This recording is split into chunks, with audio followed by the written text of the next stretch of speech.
Olá, boa noite a todos, sejam bem-vindos mais uma vez à nossa live, ao nosso canal, ao nosso encontro semanal.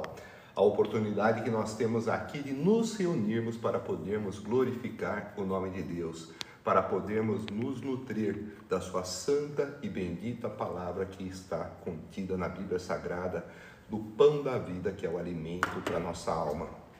Boa noite a todos que estão aqui chegando, que estão aqui conosco, que estão também conosco aqui nos reunindo. Eu peço para que você não se esqueça de curtir a nossa live, de compartilhá-la e de deixar um amém ou uma outra palavra nos comentários. Isso é muito importante porque o algoritmo das redes sociais entende a relevância da nossa mensagem e faz com que esta seja enviada a outras pessoas e com que essas pessoas sejam também abençoadas assim como você. Com isso, você vai estar dando o cumprimento à ordenança de Cristo que disse: ide por todo mundo e levai o Evangelho a toda criatura. Uma boa noite, sejam bem-vindos. Hoje nós faremos a pregação expositiva do capítulo 8 do Evangelho de João.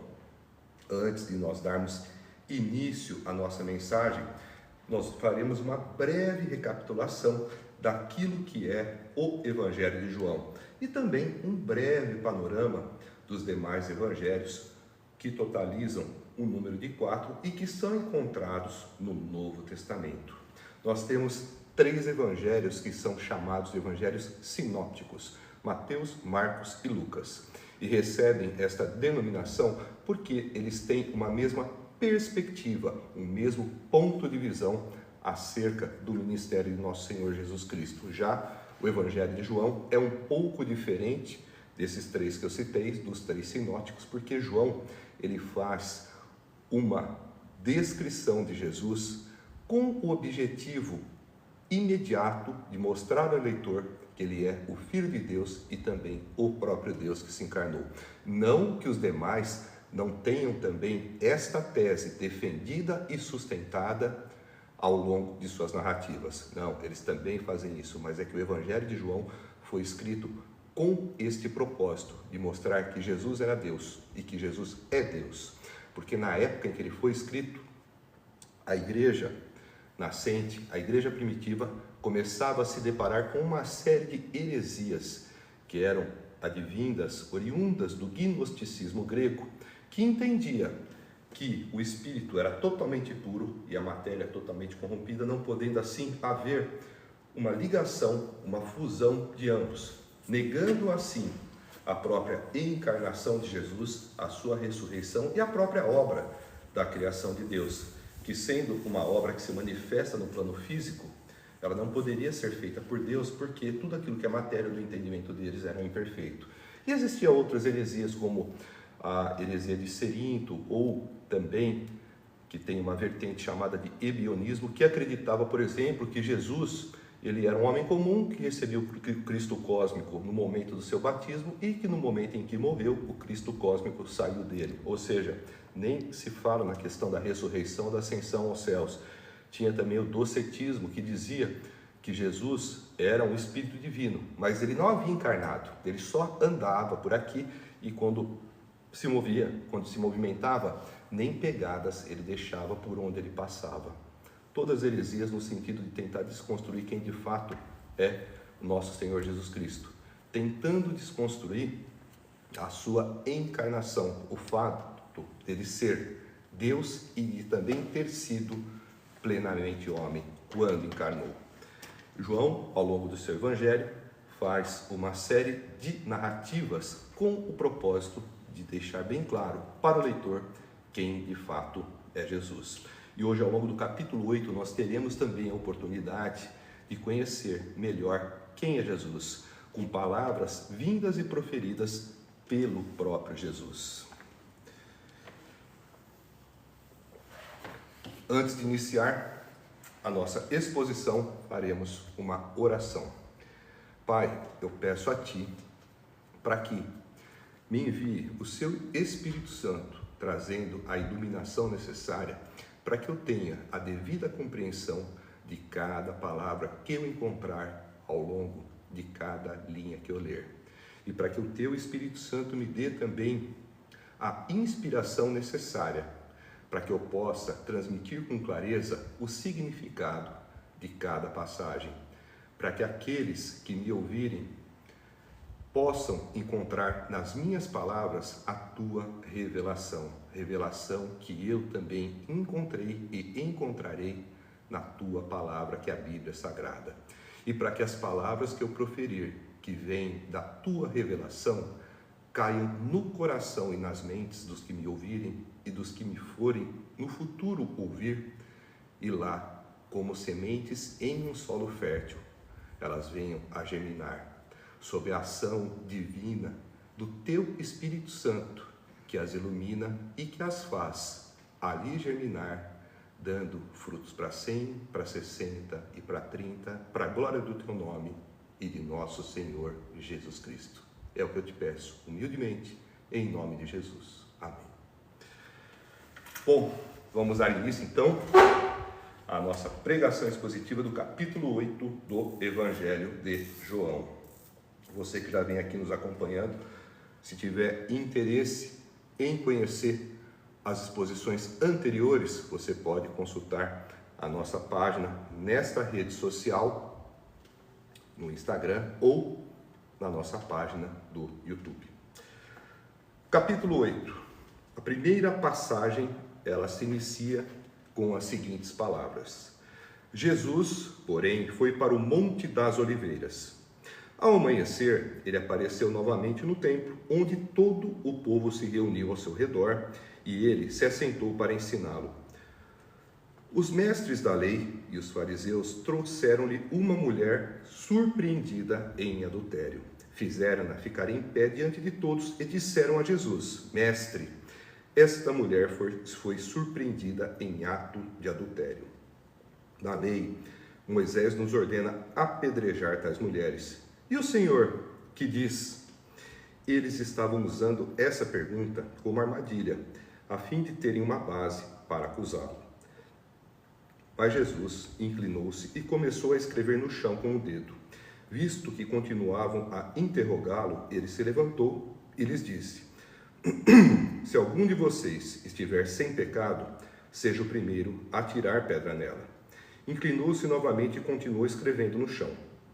Os que o ouviram foram saindo, um de cada vez, começando pelos mais velhos. Jesus ficou só, com a mulher em pé diante dele. Então, Jesus pôs-se em pé e perguntou-lhe: Mulher, onde estão eles? Ninguém a condenou?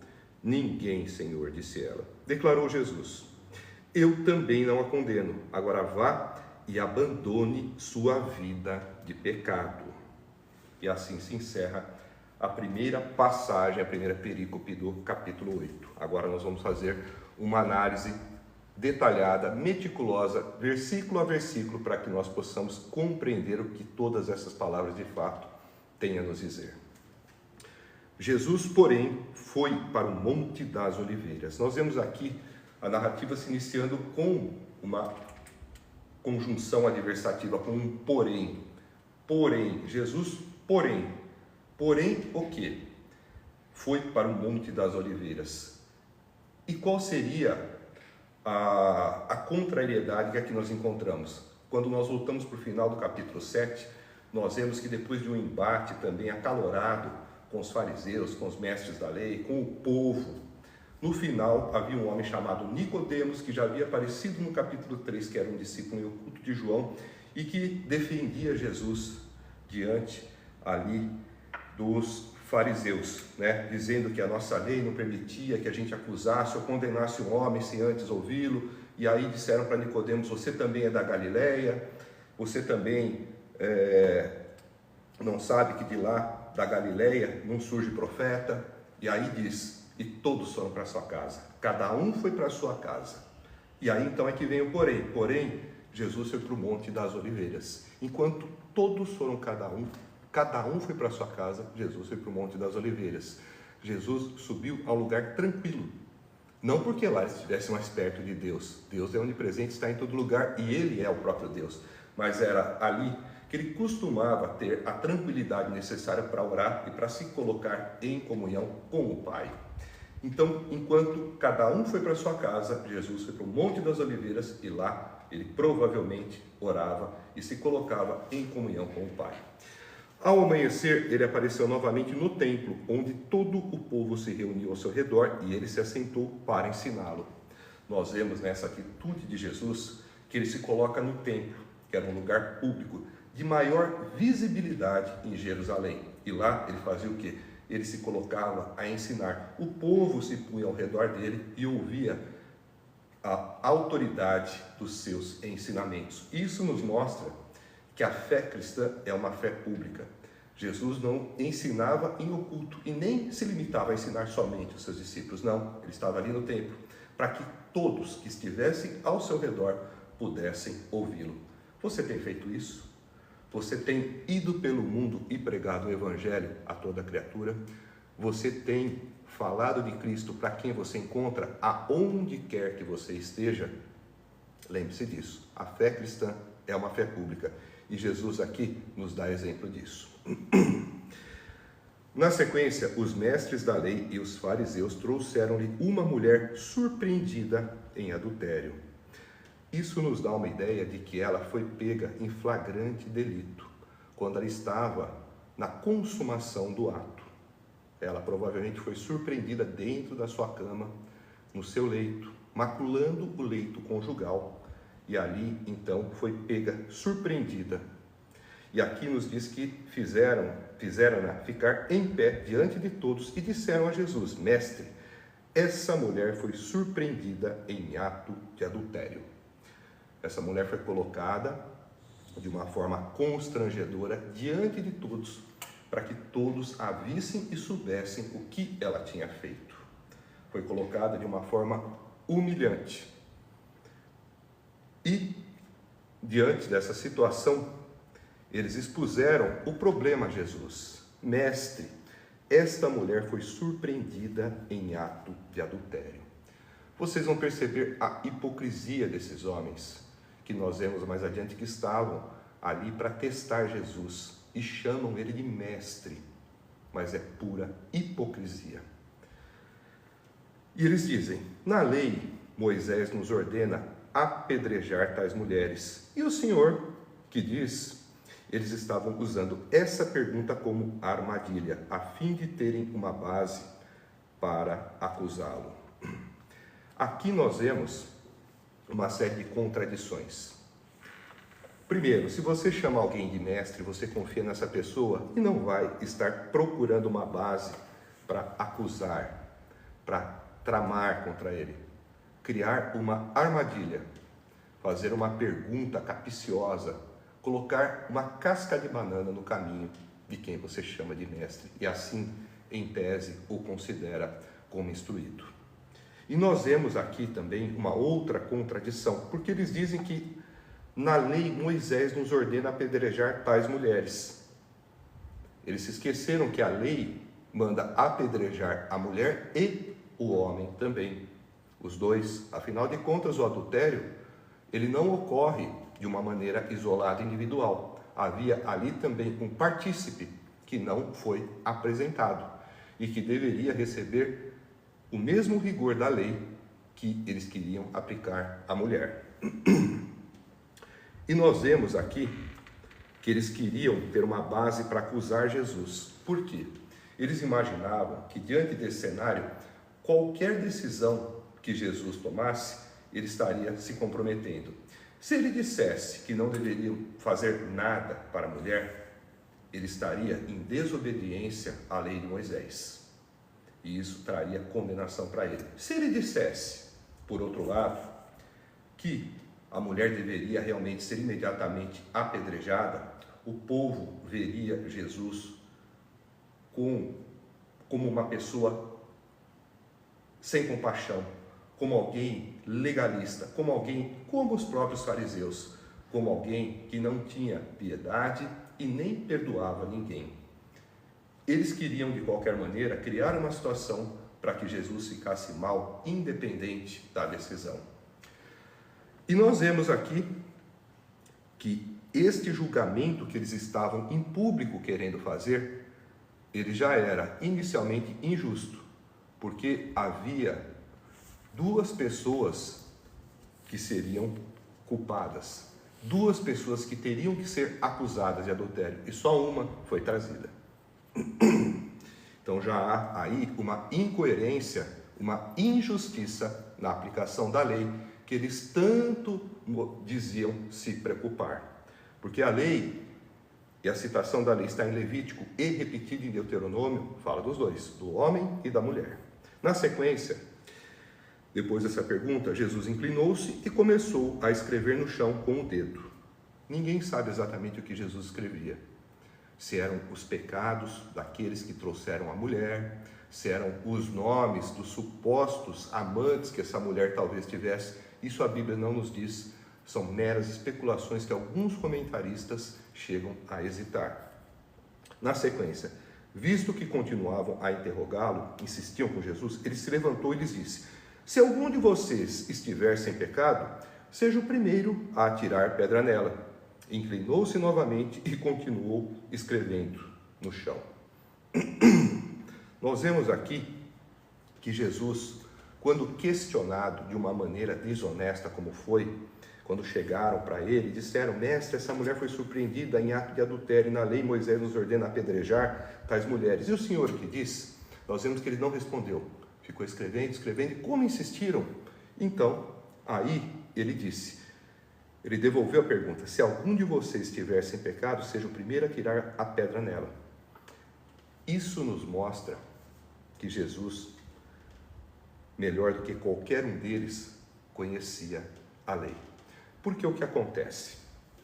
Nós vemos que essa legislação manda apedrejar os dois, e manda, e diz, prevê, na verdade, que as testemunhas que encontraram o casal em adultério, o homem, a mulher adulterando, teriam o direito de serem os primeiros a apedrejar. Então Jesus diz para eles, que foram eles que apresentaram a mulher, que surpreenderam a mulher em adultério: se algum de vocês estiver sem pecado, seja o primeiro a atirar pedra nela. E nós vemos na sequência que os que ouviram foram saindo, um de cada vez, começando pelos mais velhos. E por que eles não apedrejaram? Primeiro, eles sabiam que eles estavam errados e estavam em pecado trazendo só a mulher. Cadê o homem? A lei manda apedrejar a mulher e o homem. Eles já estavam transgredindo a lei, porque trouxeram só a mulher. Mais do que isso, talvez, quando Jesus tenha feito essa pergunta, naquele contexto em que eles se encontravam, talvez Jesus tivesse, quando falou em pecado, se referindo àqueles homens a um pecado que eles teriam, que seria o mesmo pecado dela, o adultério. Ou seja, talvez aqueles homens que trouxeram aquela mulher na condição de adúltera fossem adúlteros também, não necessariamente com ela, mas cada um talvez tivesse as suas amantes. E aí Jesus, isso não está explícito no texto, mas é uma suposição que nós podemos fazer no sentido de tentar entender a pergunta que Jesus fez. E esses homens, percebendo que Jesus sabia do pecado que eles cometiam em oculto, eles não tinham moral para apedrejar aquela mulher, já que eles, assim como ela, também estavam em pecado. Pecador não tem autoridade para julgar e condenar pecador. E todos nós somos pecadores. Nós estamos, por isso, destituídos da glória de Deus, como está em Romanos 3, 23. O nosso julgamento não pode ser condenatório, mas apenas um juízo de discernimento.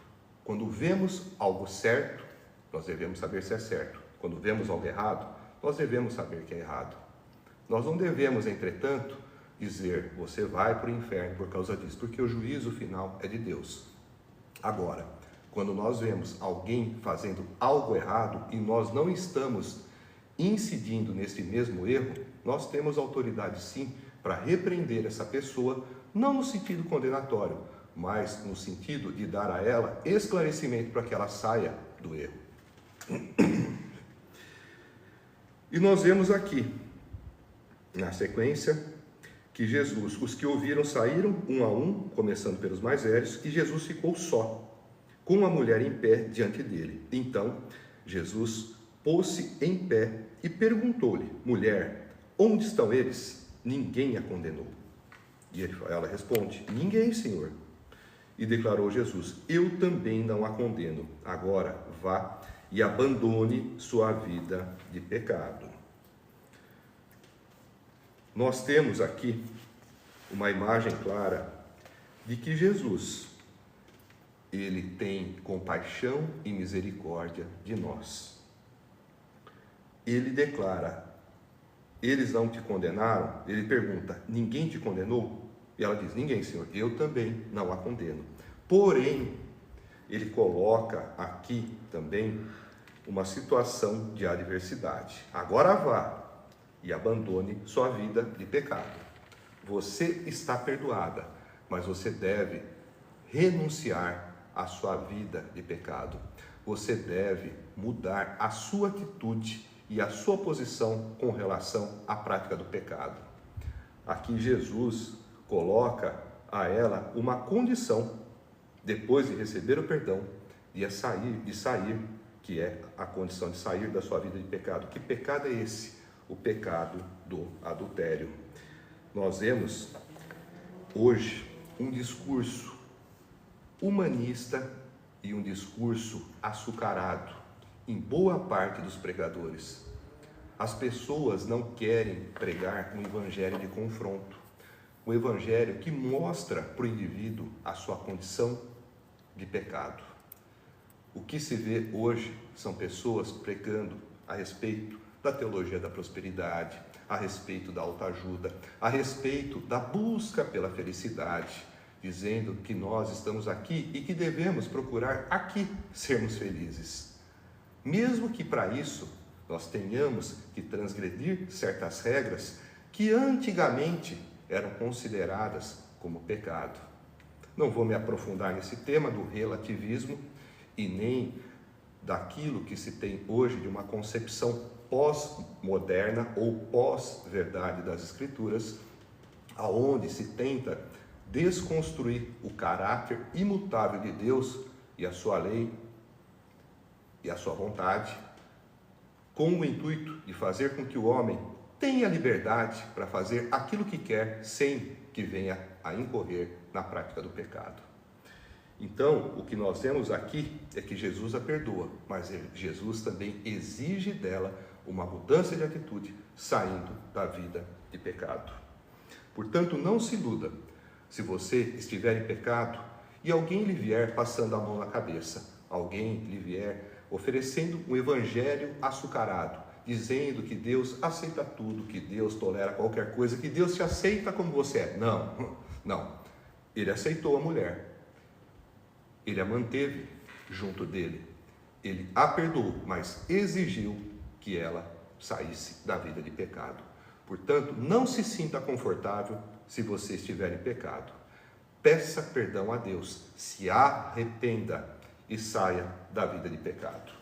O pecado nos afasta da presença de Deus e o salário do pecado é a morte, conforme está na carta de Paulo aos Romanos. Pense nisso. Agora nós vamos para a segunda passagem do Evangelho de João, passagem que tem como título o seguinte: a validade do testemunho de Jesus.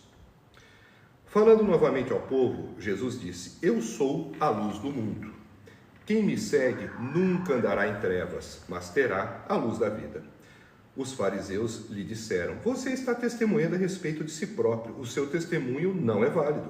Respondeu Jesus: ainda que eu mesmo testemunhe em meu favor, o meu testemunho é válido, pois sei de onde vim e para onde vou. Mas vocês não sabem de onde vim, nem para onde vou.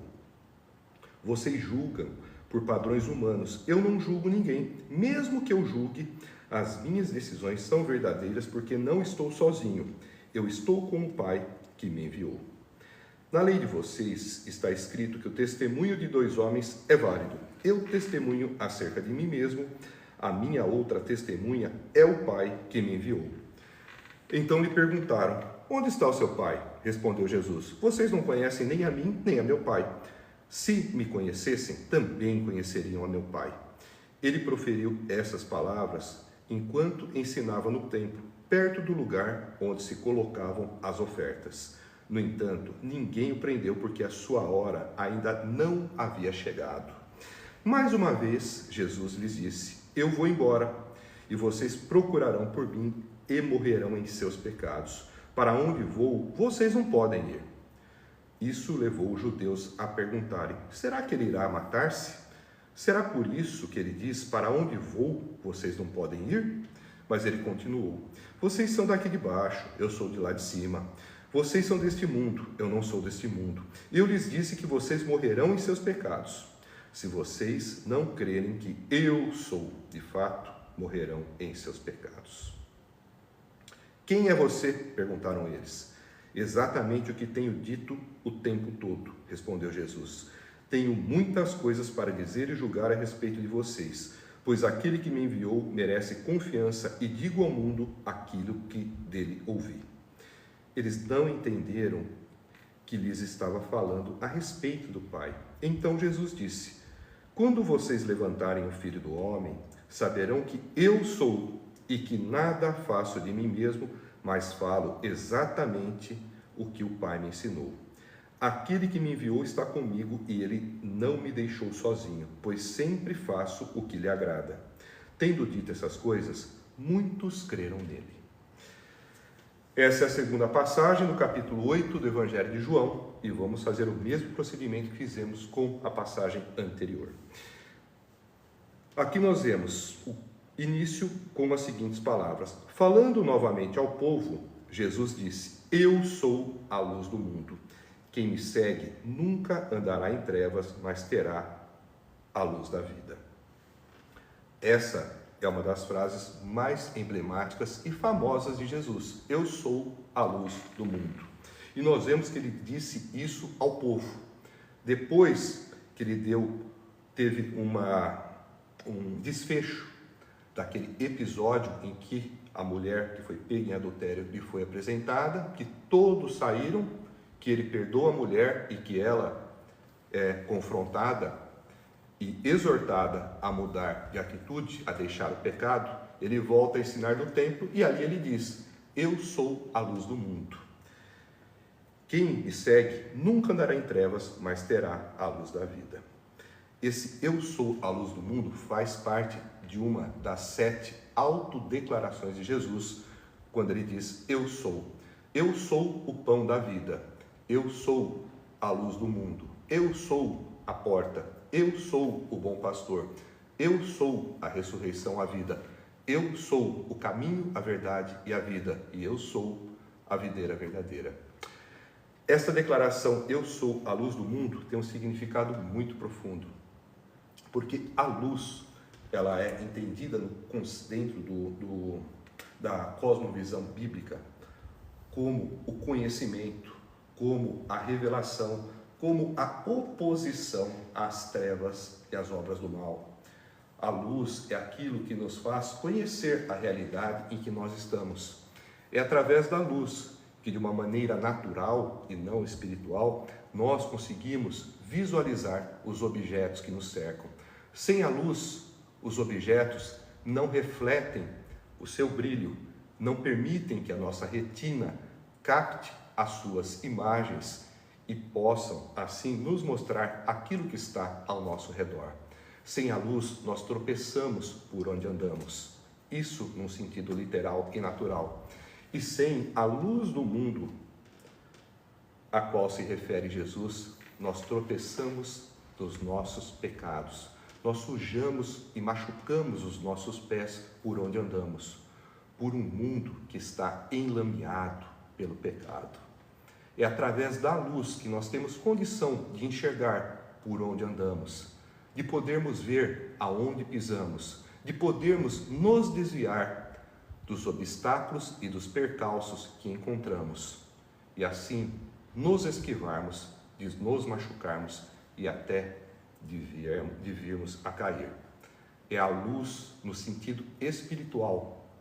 É a luz que Jesus nos mostra, que nos dá condições de podermos nos afastar daquilo que nos leva ao pecado.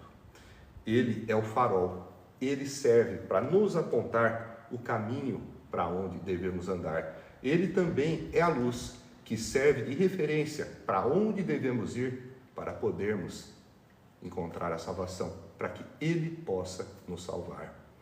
A luz, nós vemos, no sentido espiritual, que ela tem muito mais significado do que no sentido natural e literal.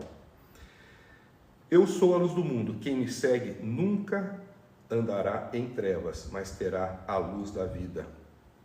A luz da vida é aquela luz que nos mostra o caminho que devemos andar para podermos chegar naquele farol, naquele ponto de luz que é o único que pode nos dar a vida eterna. Nesse sentido, ele também é a luz da vida. Vida no sentido de eternidade que transcende a vida no plano físico. Na sequência, os fariseus lhe disseram: você está testemunhando a respeito de si próprio. O seu testemunho não é válido. Por que eles diziam isso? Mesmo depois de Jesus ter feito diversos sinais e milagres, nós estamos aqui mais ou menos no meio, um pouco depois, no meio do ministério de Jesus. Mas havia já ocorrido uma série de milagres, que já estão relatados, inclusive, nos evangelhos sinóticos. Aqui nós já vimos que já houve a multiplicação dos pães, a transformação da água em vinho, a cura do filho do oficial do rei à distância, a do deficiente do tanque de Betesda, entre outras curas que estão relatadas nos sinóticos. Vimos que no batismo de Jesus, o Pai clama dos céus: este é meu filho amado, em quem me comprazo. Ou seja, já havia uma série de fatos que por si só testemunhavam em favor de Jesus. Mesmo assim, eles não criam quando Jesus dizia quem ele era. Eles usavam, na verdade, uma previsão da lei que dizia que para que um testemunho fosse verdadeiro, ao menos 2 pessoas deveriam testemunhar. E aqui eles diziam: o seu testemunho não é verdadeiro porque é você falando de si mesmo. E Jesus responde: ainda que eu mesmo testemunhe em meu favor, o meu testemunho é válido, pois sei de onde vim e para onde vou, mas vocês não sabem de onde vim nem para onde vou. Aqui Jesus mostra que ele sabe de onde ele veio e para onde ele vai. Nós podemos perguntar: mas eu também sei de onde eu vim, mas você sabe para onde você vai? Quem é que sabe o futuro, senão somente Deus? Quando Jesus diz: eu sei de onde eu vim, ele não só está se referindo à sua origem natural. Natural no sentido de ter nascido de um ventre de mulher, no caso de sua mãe Maria, mesmo tendo sido concebido pela ação sobrenatural do Espírito Santo. Ele fala de muito mais. Ele sabe de onde ele veio, porque antes dele se encarnar, ele estava nos céus, assentado junto do Pai. Ele também é o Pai. Então ele sabe de onde ele vem e sabe para onde ele vai, porque ele sabe que ele veio para redimir os nossos pecados, morrendo numa cruz, ressuscitando 3 dias depois e 40 dias depois, ascendendo aos céus. Ele sabe quem ele é, e o testemunho dele, ainda que seja somente dele, ele é válido, pois ele sabe de onde ele veio em sua acepção natural e em sua acepção espiritual, e ele também sabe para onde ele vai. Ninguém ali sabia para onde iria. Todos talvez soubessem de onde vieram no sentido natural, de que família eram, quem era o pai, quem era o avô, quem era o bisavô, mas para onde iriam, ninguém sabe. Ninguém sabia o dia que iria morrer, ninguém sabia o que iria acontecer, e Jesus afirmava que ele sabia para onde ele ia.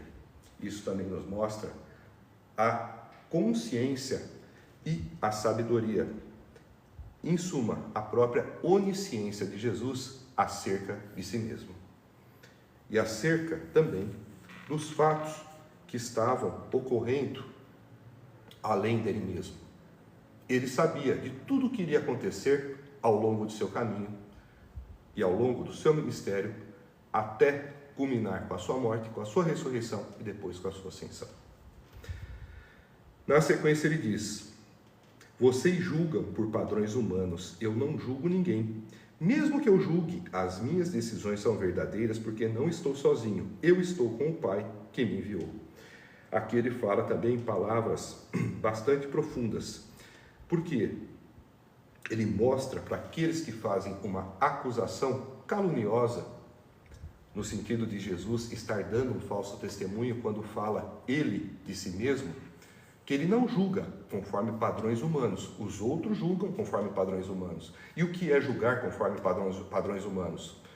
Julgar pelas aparências, julgar pelo exterior, julgar pela casca.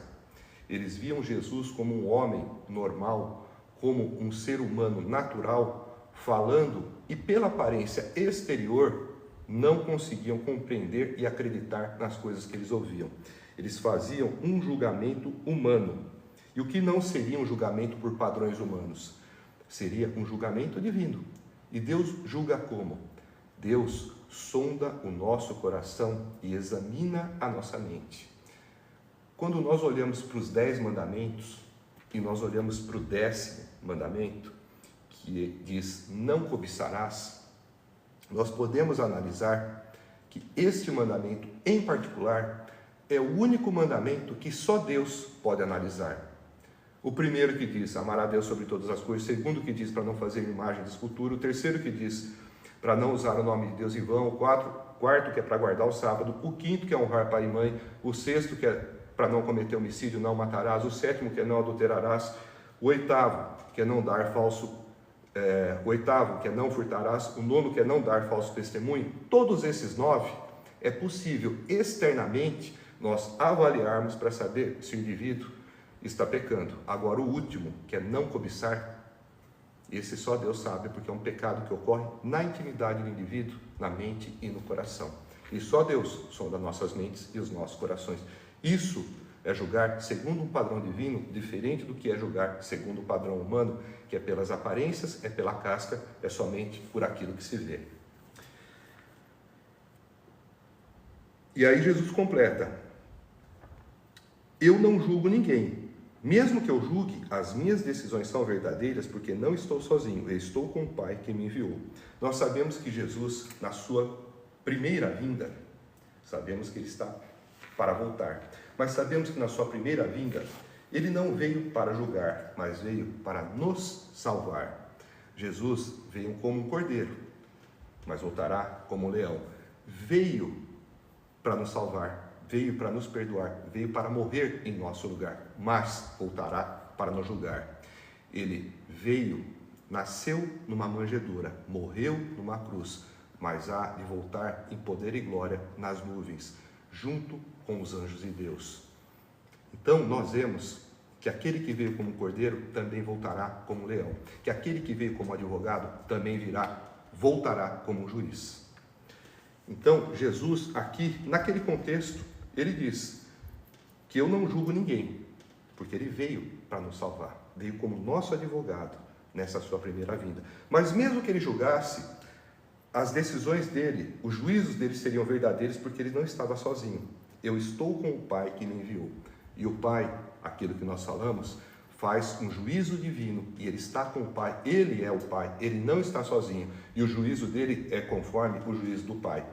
Um juízo que vê não só a aparência exterior, conforme os padrões humanos, mas aquilo que está na mente e no coração, que só Deus é capaz de ver e de avaliar.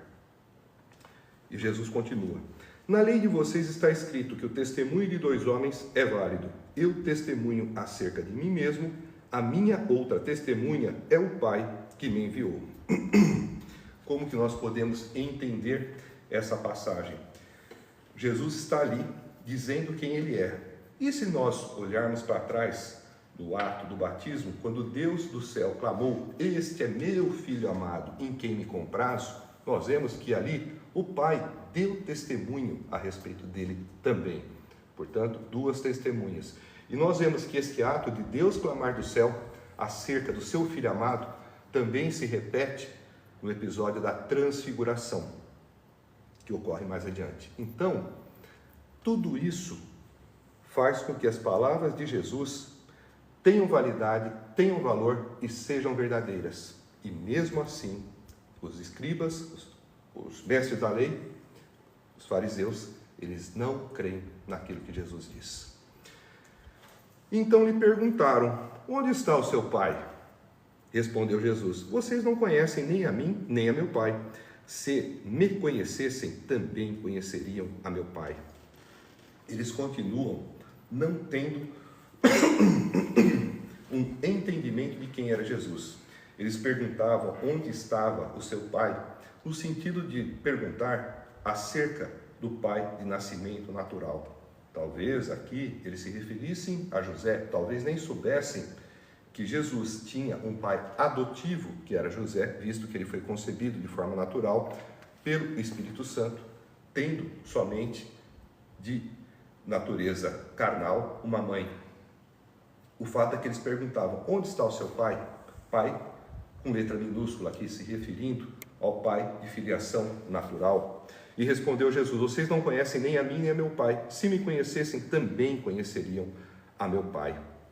Aqui ele nos dá a ideia justamente de que ele e o pai são um só.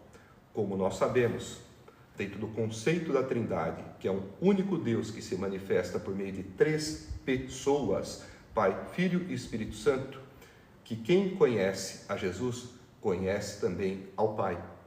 Nós vemos na carta aos Hebreus que Jesus é a imagem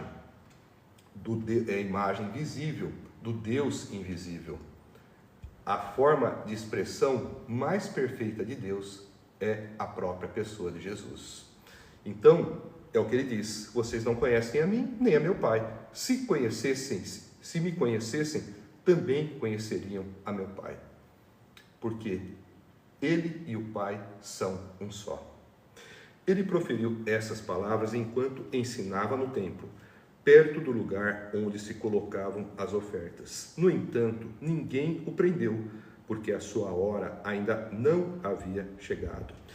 Mais uma vez, o texto enfatiza a questão de Jesus ensinar publicamente e de mostrar que a fé cristã deve ser uma fé pública, uma fé de declaração para todos, uma fé aonde se profetiza a respeito da pessoa de Deus, a respeito do próprio Cristo, para todos que estiverem como testemunha ouvir.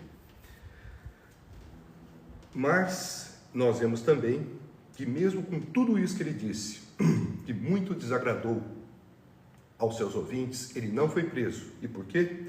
Porque a sua hora ainda não chegou. A sua hora ainda não havia chegado. Tudo tem um tempo. Nós sabemos que o tempo dos homens é diferente do tempo de Deus. Nós sabemos que Deus é infinito e que a nossa capacidade de compreensão é finita, porque nós também somos limitados. O tempo de Deus, só Ele conhece, só Ele é quem sabe. O nosso tempo Ele conhece também, mas nós não conhecemos o tempo dele. E lembramos que um dia é como 1000 anos para Deus, e que 1000 anos para Deus é como um dia, diferente para nós. O tempo de Deus é o tempo Kairos, o tempo dos homens é o tempo Cronos. É um tempo mensurável. O tempo de Deus é um tempo que se mistura e que se insere com a própria eternidade. Mas, filosofia à parte, o fato é que Jesus não foi preso porque não estava no momento de ocorrer a sua prisão, o que só se daria na véspera da sua crucificação. Na sequência, mais uma vez, Jesus lhes disse: eu vou embora e vocês procurarão por mim e morrerão em seus pecados. Para onde vou, vocês não podem ir. Essa é uma passagem muito importante. Aqui Jesus anuncia a eles aquilo que haveria de acontecer. Como ele bem disse: eu sei de onde eu vim e sei para onde eu vou. E aqui ele diz, eu vou embora e vocês procurarão por mim e morrerão em seus pecados. Para onde eu vou, vocês não podem ir. O que ele exatamente queria dizer? Ele vai embora, ele diz respeito não à sua morte, mas a sua ascensão depois da sua morte e ressurreição.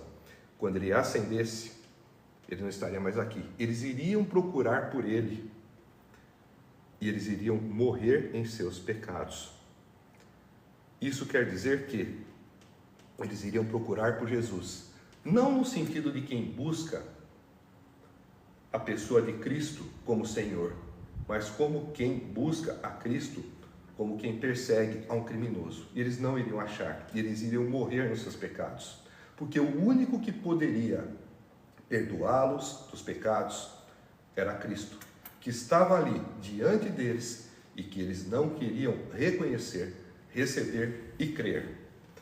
E aí Jesus completa: para onde eu vou, vocês não podem ir. E por que não podem ir? Porque não vão se salvar, não serão salvos, porque não creram. Aqui, quando nós olhamos para a passagem que há em Marcos, capítulo 16, versículo 15, que diz: quem crer e for batizado será salvo, quem não crer será condenado. Nós vemos que crer é fundamental para ser salvo. E batizado? Batizado não. Batizado não é essencial para ser salvo, visto que o ladrão da cruz não foi batizado e foi salvo. O batismo é apenas uma confissão de fé acerca de Jesus.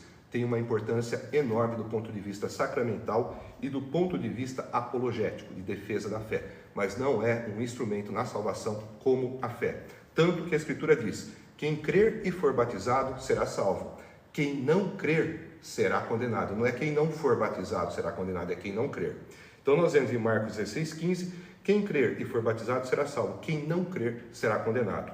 E nós vemos também em Marcos capítulo 1, versículo 15, o seguinte: se arrependam e creiam no Evangelho, falando a respeito da salvação.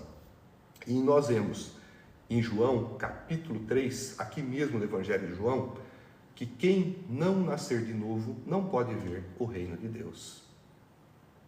Fala a respeito do novo nascimento, daquela mudança sobrenatural, aquela metanoia que o indivíduo que crê em Cristo, que o recebe como Senhor e Salvador, passa a experimentar pela ação sobrenatural do Espírito Santo, fazendo com que ele sofra uma regeneração, faça com que ele tenha um processo de santificação, com que ele se transforme por completo, deixando de ser nascido da carne e passando a ser nascido do Espírito, tornando-se uma nova criatura e concluindo o seu processo de conversão e de justificação, onde seus pecados são completamente perdoados, porque você também se arrependeu ao longo desse novo nascimento e foi feita uma nova criatura, e tendo pecados perdoados, você está justificado, limpo e imaculado, sem pecado, apto a se tornar um cidadão do reino de Deus.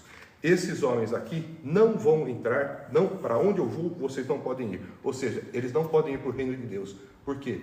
Porque eles não creram em Jesus. Não crendo, não tem perdão dos pecados, não tem novo nascimento, não tem justificação e não está apto a entrar no reino de Deus. Por isso é que nós vemos a importância da fé, Jesus insistindo com eles em quem ele era, para tentar convencê-los para que eles, crendo, se arrependessem, fossem perdoados, passassem por um novo nascimento, fossem justificados e pudessem ser salvos. Essa é a questão. Por isso, para onde ele vai, eles ali não poderiam ir. Isso levou os judeus a perguntarem: será que ele irá matar-se? Será por isso que ele diz: para onde vou, vocês não podem ir? Nós vemos aqui uma completa cegueira espiritual. Primeiro eles perguntam, onde está o seu pai? Jesus falava de Deus, do Pai, Deus Pai, e ele ali, Jesus, Deus Filho, era do Pai que Jesus falava, Pai com P maiúsculo, e não Pai com P minúsculo, de Pai terreno, de Pai biológico, de Pai natural, ou de Pai adotivo, como no caso de José. Eles não entendiam. E aqui eles mostram novamente essa cegueira espiritual. Quando perguntam: será que ele vai se matar?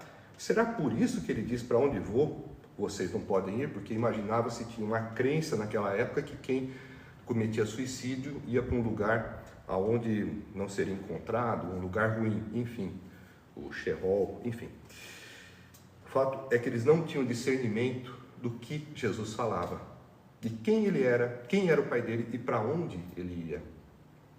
e achavam que ele ia para algum lugar ou geográfico inacessível, como nós vemos no capítulo anterior. Alguns imaginavam que ele ia para a dispersão, para a diáspora, para as outras províncias do Império Romano, aonde os judeus estavam dispersos e seriam ali evangelizados. Aqui eles cogitam a hipótese de que ele vá se suicidar e vá para algum lugar espiritual onde eles não poderiam entrar. Enfim, eles não entendiam que o lugar que Jesus falava era o reino de Deus, era junto do Pai. E Jesus continuou: vocês são daqui de baixo, eu sou lá de cima. Vocês são deste mundo, eu não sou deste mundo. Eu lhes disse que vocês morrerão em seus pecados, se vocês não crerem que eu sou, de fato, morrerão em seus pecados. Aqui Jesus reafirma a necessidade de se crer para que se tenha os pecados perdoados, e mostra no que você deve crer para que de fato os seus pecados sejam perdoados. Nós vemos aqui, primeiro, Jesus, ele faz um contraste. Eu sou lá de cima, vocês são daqui de baixo. Vocês são desse mundo e eu não sou desse mundo, porque eu sou lá de cima.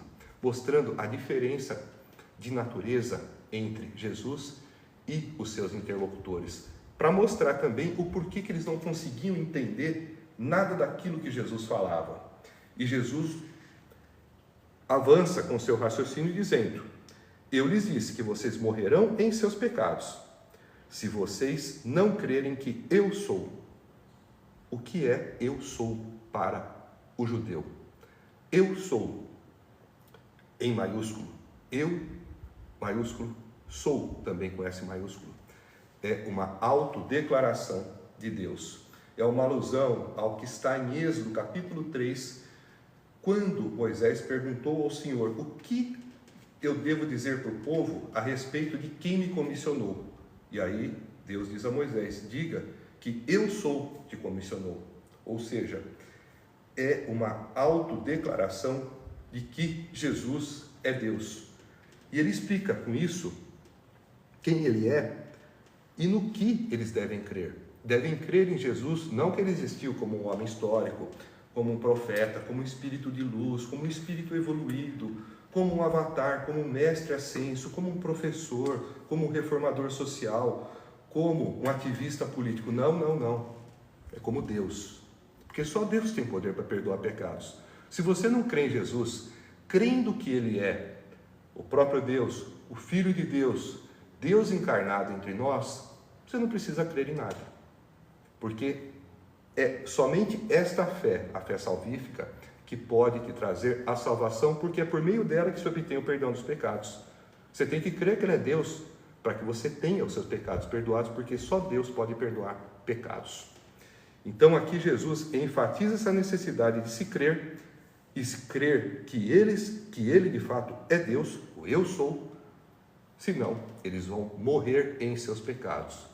Aqui a morte não é física, aqui a morte já é no sentido espiritual, de uma condenação eterna que há de cair sobre aqueles que não crerem em Cristo e se arrependerem dos seus pecados no dia que ele voltar e que tiver o juízo. Condenação eterna no lago de fogo e enxofre com Satanás e os anjos caídos. E Jesus está às portas para voltar. Acredite nisso. Na sequência, eles perguntam a Jesus: quem é você? E aí Jesus responde: exatamente o que tenho dito o tempo todo, respondeu Jesus. Tenho muitas coisas para dizer e julgar a respeito de vocês, pois aquele que me enviou merece confiança, e digo ao mundo aquilo que dele ouvi. Ou seja, ele já havia falado muitas vezes quem ele era. Eu sou o pão da vida, eu sou a luz do mundo. E aqui ele diz: eu sou, que é a autodeclaração de Deus, ou seja, ele é o próprio Deus que estava diante dele. E aqui ele diz: aquele que me enviou merece confiança, e digo ao mundo aquilo que dele ouvi. Ou seja, Jesus diz que o Pai merece confiança porque o Pai, que os judeus tinham como Deus, havia anunciado pelos profetas que mandaria o seu filho. E o seu filho estava ali, dizendo aquelas coisas nas quais eles deveriam acreditar, porque são coisas que ele aprendeu com o Pai. E o Pai é alguém que merece confiança, porque cumpriu com as promessas que fez e que enviaria o seu Filho. Na sequência, nós vemos que eles não entenderam que lhes estava falando a respeito do Pai. Então Jesus disse: quando vocês levantarem o Filho do Homem, saberão que eu sou, de novo, e que nada faço de mim mesmo, mas faço exatamente o que o Pai me ensinou. Aqui, Jesus, ele de novo faz uma autodeclaração acerca da pessoa de Deus. Eu sou.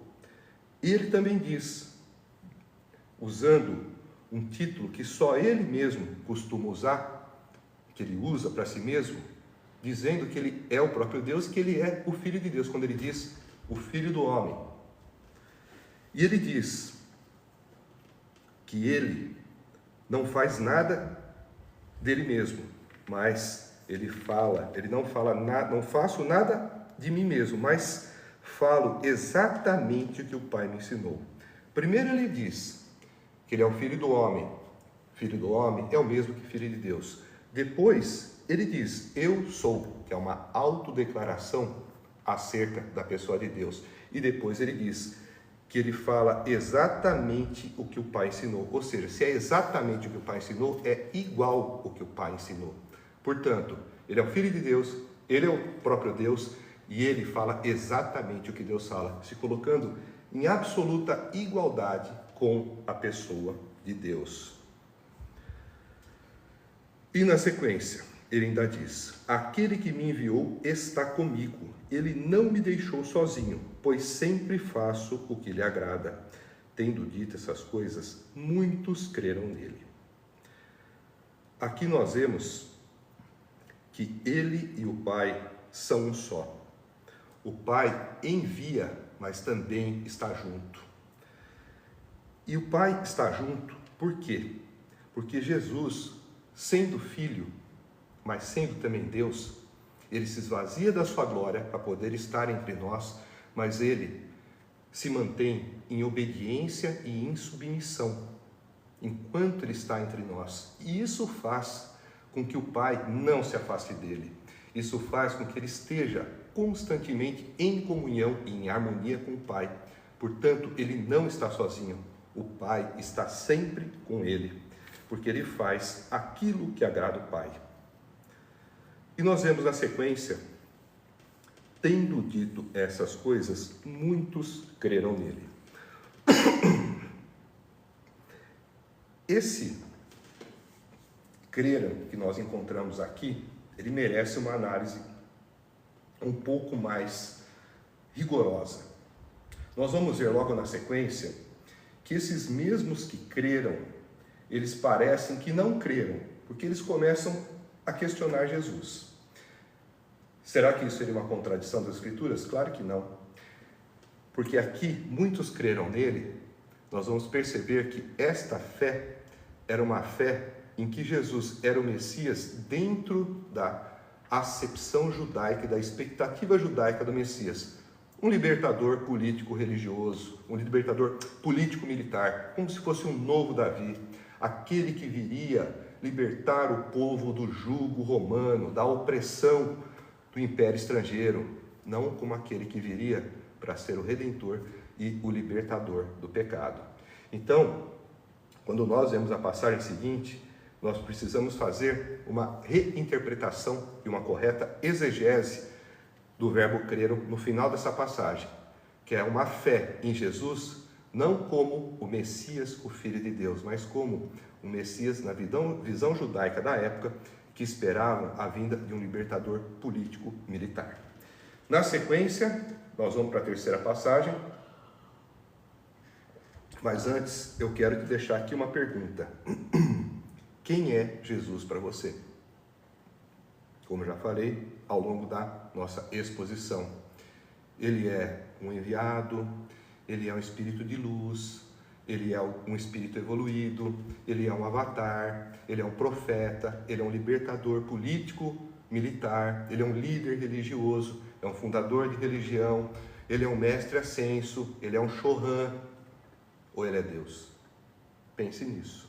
Só tem uma resposta aceitável se você quer ter Jesus como seu Senhor e Salvador, que ele é Deus. A próxima passagem tem como título o seguinte: os filhos de Abraão e os filhos do diabo. Disse Jesus aos judeus que haviam crido nele: se vocês permanecerem firmes na minha palavra, verdadeiramente serão meus discípulos e conhecerão a verdade, e a verdade os libertará.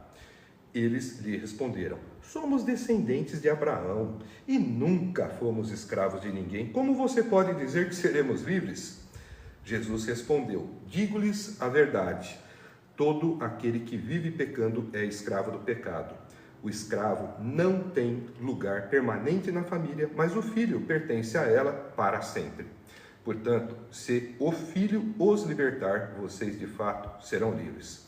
Eu sei que vocês são descendentes de Abraão, contudo estão procurando matar-me, porque em vocês não há lugar para a minha palavra. Eu lhes estou dizendo o que vi na presença do Pai, e vocês fazem o que ouviram do pai de vocês. E eles retrucam: Abraão é o nosso pai, responderam eles. Disse Jesus: se vocês fossem filhos de Abraão, fariam as obras que Abraão fez. Mas vocês estão procurando matar-me, sendo que eu lhes falei a verdade que ouvi de Deus. Abraão não agiu assim. Vocês estão fazendo as obras do pai de vocês. Protestaram eles: nós não somos filhos ilegítimos. O único pai que temos é Deus. Disse-lhes Jesus: se Deus fosse o pai de vocês, vocês me amariam, pois eu vim de Deus e agora estou aqui. Eu não vim por mim mesmo, mas ele me enviou. Por que a minha linguagem não é clara para vocês? Porque são incapazes de ouvir o que eu digo. Vocês pertencem ao pai de vocês, o diabo, e querem realizar o desejo dele. Ele foi homicida desde o princípio e não se apegou à verdade, pois não há verdade nele. Quando mente, fala a sua própria língua, pois é mentiroso e pai da mentira. No entanto, vocês não creem em mim, porque lhes digo a verdade. Qual de vocês pode me acusar de algum pecado? Se estou falando a verdade, por que vocês não creem em mim? Aquele que pertence a Deus ouve o que Deus diz. Vocês não o ouvem porque não pertencem a Deus. Palavras duras. Aqui uma discussão bastante acalorada entre Jesus e os fariseus e os mestres da lei. Vamos analisar essa passagem aqui dentro de uma perspectiva microscópica. Disse Jesus aos judeus que haviam crido nele: se vocês permanecerem firmes na minha palavra, verdadeiramente serão meus discípulos e conhecerão a verdade, e a verdade os libertará. Essa passagem merece uma interpretação bastante precisa e bastante minuciosa. Por quê? Primeiro que ela é usada, às vezes de uma forma equivocada e leviana, usando a palavra de Deus em vão, em cenários políticos. Políticos querendo usar esse versículo para fazerem um trocadilho. E conhecerão a verdade, e a verdade os libertará. Não vamos nem entrar nesse assunto, seja quem for político. Mas o fato é que Jesus diz: se vocês permanecerem firmes na minha palavra, verdadeiramente serão meus discípulos e conhecerão a verdade, e a verdade os libertará. Nós vemos que é necessário para que de fato esteja livre e assim permaneça livre de quê? Livre do pecado. Nós não estamos falando aqui de uma escravidão devido a um julgo político, a uma opressão militar, a dominação de um povo por outro povo, não. Aqui Jesus fala em liberdade no sentido de libertar o homem da escravidão causada pelo pecado. E aqui é importante que percebamos que não basta só conhecer a verdade. Muitos pegam o final desta passagem, apenas pegando o último versículo, para afirmar: e conhecereis a verdade, e a verdade vos libertará. Pronto. Mas Jesus, antes de dizer isso, ele explica: se permanecerem firmes na minha palavra, verdadeiramente serão meus discípulos e conhecerão a verdade, e a verdade os libertará. Quem é que realmente é livre? Quem é que é livre de verdade? É quem conhece a verdade, quem conhece a Jesus, mas que também permanece firme na sua palavra e que se torna também seus verdadeiros discípulos. Para se estar verdadeiramente liberto do pecado, é necessário conhecer a Cristo. Conhecer é ter intimidade com Ele, é aceitá-lo como seu Senhor, como seu Salvador e permanecer na sua palavra, nos seus mandamentos, nas suas ordenanças, ser um imitador de Cristo, para que você seja também verdadeiramente um discípulo. O discípulo é aquele que guarda, aquele que permanece na palavra, e esse de fato conhece a verdade e é livre. E Jesus também disse: se alguém quer ser meu discípulo, negue-se a si mesmo, tome a sua cruz e siga-me. Quem ama mais o pai ou a mãe do que a mim, não é digno de mim. Quem ama mais o filho ou a filha do que a mim, não é digno de mim.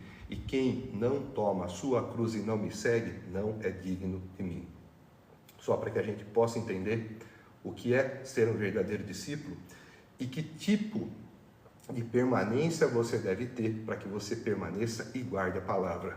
Guardar a palavra é ter obediência e fazer, se necessário, duras renúncias, renunciando muitas vezes à própria família, aos bens, a tudo que você tiver e a tudo que possa ser um obstáculo para que você viva conforme a vontade de Cristo.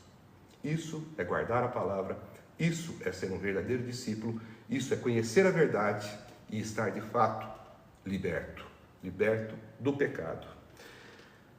Aqui alguns comentaristas entendem que eles não entenderam o sentido dessa liberdade que Jesus trazia. Por quê?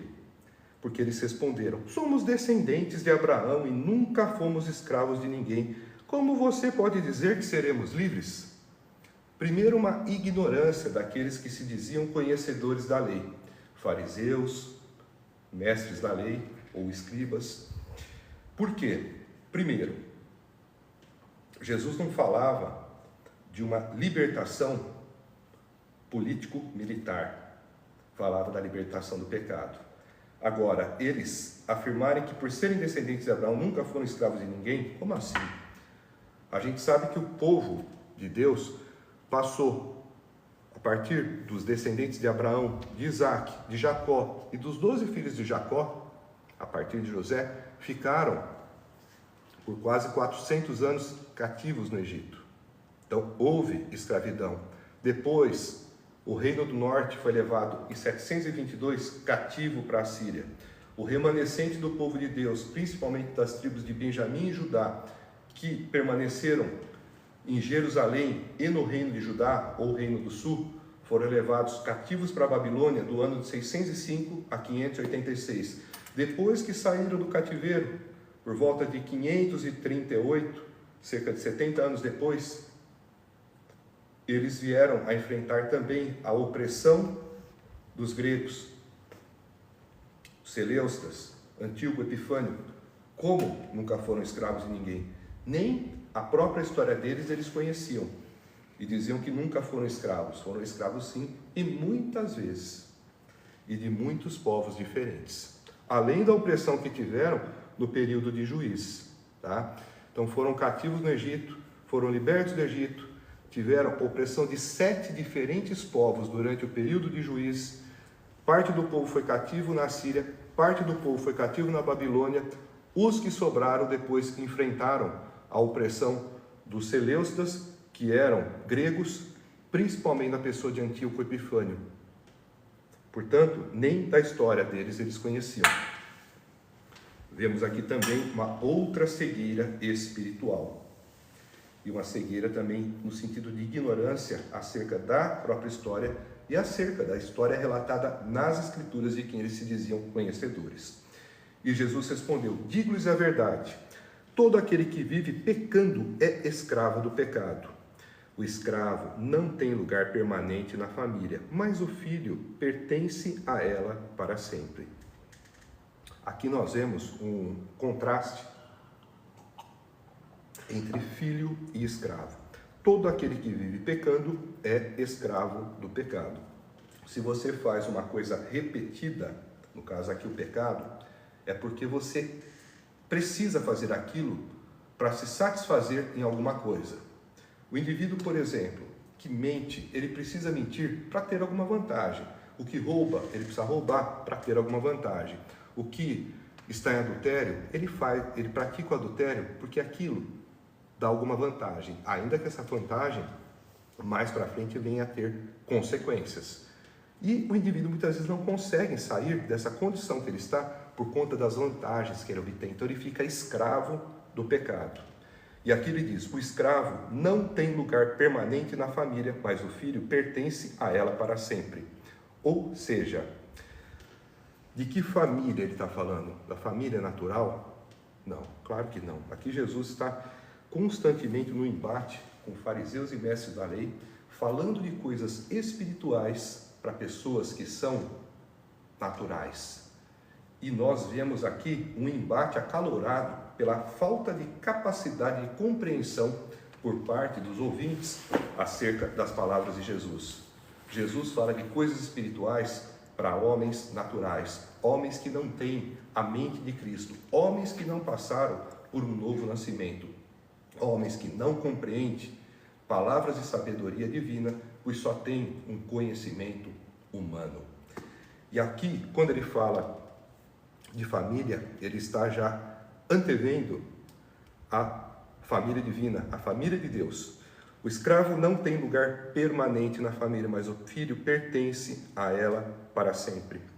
Vamos nos lembrar do que é dito no capítulo 1 do Evangelho de João, quando nós vemos que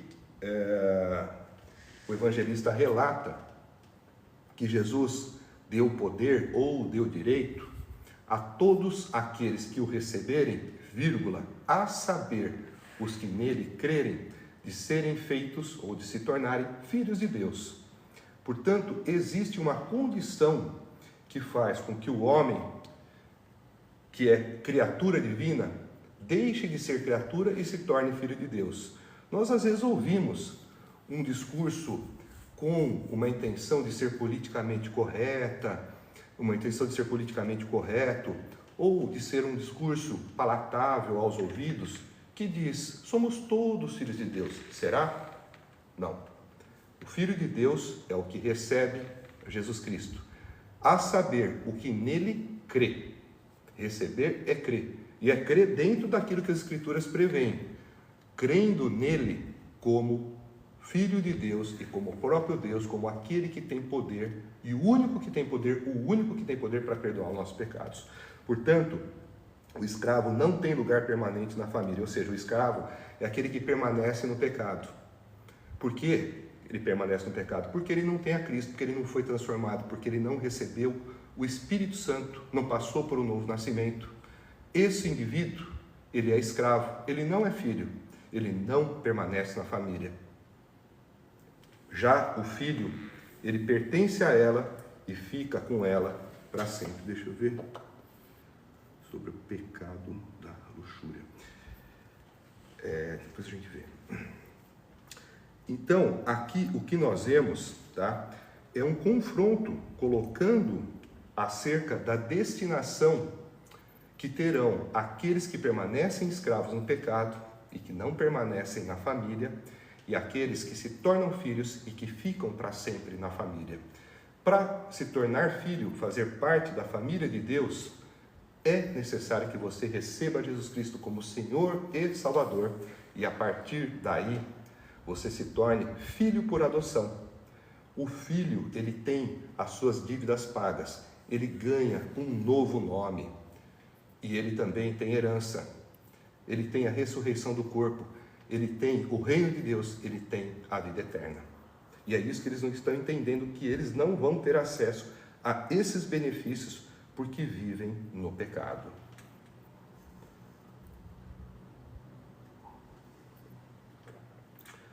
Na sequência, portanto, se o Filho os libertar, vocês serão de fato livres. Nós vemos aqui que o único que pode nos libertar, no caso, libertação do pecado, é o Filho. O Filho, no caso, o Filho do homem, o Filho de Deus, a pessoa do próprio Cristo. E aí continua: eu sei que vocês são descendentes de Abraão. Aqui Jesus fala em um tom irônico. Contudo, estão procurando matar-me, porque em vocês não há lugar para a minha palavra. Eu lhes estou dizendo o que vi na presença do Pai, e vocês fazem o que ouviram do Pai de vocês. Aqui nós vemos, primeiro, como eu disse, uma ironia nas palavras de Jesus, dizendo: eu sei que vocês são o pai de Abraão. E aí ele diz, nós percebemos a ironia do que nós vemos na sequência. Contudo, estão procurando matar-me, porque em vocês não há lugar para a minha palavra. Eu lhes estou dizendo o que vi na presença do Pai, e vocês fazem o que ouviram do Pai de vocês. Ou seja, nós vemos aqui que eles são descendentes de Abraão dentro de uma perspectiva humana e natural, de uma perspectiva sanguínea e carnal. Eles não são descendentes espirituais de Abraão, eles não têm a mesma fé de Abraão. Adiante nós vamos ver que Jesus fala a respeito do que creu Abraão, de quem, no que ele acreditou, na promessa que ele recebeu. E nós vemos aqui que esses homens, eles são descendentes natural de Abraão, mas não descendentes espirituais. Eles procuram matar Jesus, coisa que nós vamos ver que Abraão nunca fez. Abraão viveu antes da lei, porque Abraão existiu cerca de mais de 400 anos antes de Moisés, antes da lei que foi dada no Sinai. Mas Abraão, sendo conhecedor de Deus, tinha também a vontade de Deus, a lei que seria escrita em tábuas, escrita e grafada em sua mente e em seu coração. Abraão não queria matar ninguém, porque sabia que matar desagrada a Deus. E como eles poderiam se dizer filhos de Abraão se eles não faziam as obras de Abraão? E aqui Jesus diz: não há lugar para a minha palavra. Eu estou dizendo o que vi na presença do Pai, e vocês fazem o que ouviram do Pai de vocês. Eles não conseguem compreender a palavra de Jesus devido ao conteúdo espiritual que ela traz, e eles, homens naturais, não têm compreensão de tais palavras e de tais colocações.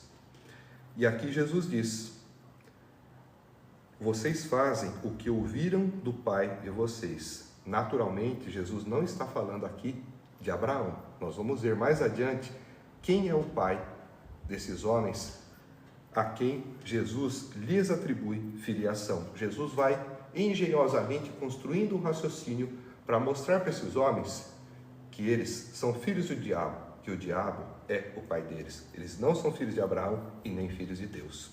Na sequência, eles insistem: Abraão é nosso pai. E Jesus fala: se vocês fossem filhos de Abraão, fariam as obras que Abraão fez, confrontando eles ali. Porque nós sabemos, como o próprio Jesus diz, temos registro nos evangelhos sinóticos também, pelos seus frutos os conhecereis. Nós conhecemos as pessoas por meio das obras que elas fazem. As obras dão testemunho daquilo que de fato somos, mais do que as palavras, as atitudes. E aqui nós vemos que as obras que eles fazem dão testemunho de que eles não são filhos de Abraão. Porque se fossem filhos de Abraão, eles fariam as obras que Abraão fez. E nós sabemos que Abraão teve fé quando Deus disse a ele: sai da tua terra, da tua parentela, da casa do teu pai e vai para a terra que eu lhe mostrar. Abraão deixou tudo para trás E foi.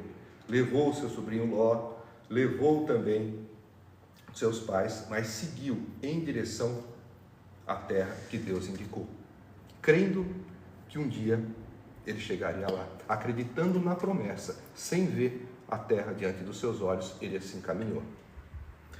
Então, a obra de Abraão inicialmente foi ter fé. A fé que eles também precisavam ter na promessa de Cristo, que é Deus, que é o Filho de Deus, porque é nessa fé, na pessoa de Cristo, que eles encontrar a Canaã celestial, em contraste à Canaã terrena que Abraão tanto buscou. Na sequência, mas vocês estão procurando, se vocês fossem filhos de Abraão, fariam as obras que Abraão fez, mas vocês estão procurando matar-me, sendo que eu lhes falei a verdade que eu vi de Deus. Abraão não agiu assim. Vocês estão fazendo as obras do pai de vocês.